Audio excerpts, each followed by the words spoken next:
അതിരപ്പിള്ളിയിൽ രണ്ടിടങ്ങളിൽ കാട്ടാന ആക്രമണം. അതിരപ്പിള്ളി അമ്പലപ്പാറയിൽ ദമ്പതികളെ കാട്ടാന ആക്രമിച്ചപ്പോൾ മലക്കപ്പാറ റോപ്പമട്ടത്ത് ചായ കുടിക്കാനെത്തിയ യുവാവിനാണ് കാട്ടാനയുടെ ആക്രമണം നേരിടേണ്ടി വന്നത്. കാട്ടാനക്കൂട്ടങ്ങളെ തുരത്താൻ വനം വകുപ്പ് ഉദ്യോഗസ്ഥർ കാര്യക്ഷമമായി ഇടപെടുന്നില്ലെന്നാണ് പ്രദേശവാസികളുടെ ആരോപണം.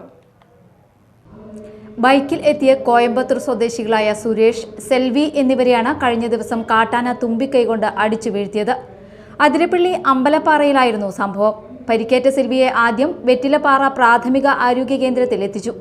ദേഹാസ്വാസ്ഥ്യം അനുഭവപ്പെട്ടതോടെ അങ്കമാലി അപ്പോളോ ആശുപത്രിയിൽ പ്രവേശിപ്പിച്ചു. ഇതിനു പിന്നാലെ രാത്രി 7ഓടെ മലക്കപ്പാറയിലായിരുന്നു രണ്ടാമത്തെ ആക്രമണം. കോയമ്പത്തൂർ സ്വദേശി 35 വയസ്സുള്ള ദിർദാസ് ഖാനെയാണ് കാട്ടാന ആക്രമിച്ചത്. ഭാര്യ വീട്ടിലെത്തിയ ദിർദാസ് ഖാൻ ചായ കുടിക്കാനായി കടയ്ക്ക് സമീപം നിൽക്കുമ്പോഴായിരുന്നു ഒരു പ്രകോപനവും ഇല്ലാതെയുള്ള കാട്ടാനയുടെ ആക്രമണം. ആളുകൾ ഒച്ചവെച്ചതിനെ തുടർന്നാണ് ആന പിന്തിരിഞ്ഞത്. പരിക്കേറ്റ യുവാവിനെ മലക്കപ്പാറയിലെ ടാറ്റ ആശുപത്രിയിൽ പ്രവേശിപ്പിച്ചു. പ്രദേശത്ത് 3 സംഘങ്ങളായി തിരിഞ്ഞ് 30-ലധികം ആനകളാണ് വിവിധയിടങ്ങളിലായി നിലയുറപ്പിച്ചിട്ടുള്ളത്. കാട്ടാനക്കൂട്ടങ്ങളെ തുരത്താൻ വനം വകുപ്പ് ഉദ്യോഗസ്ഥർ കാര്യക്ഷമമായി ഇടപെടുന്നില്ലെന്നാണ് പ്രദേശവാസികളുടെ ആരോപണം.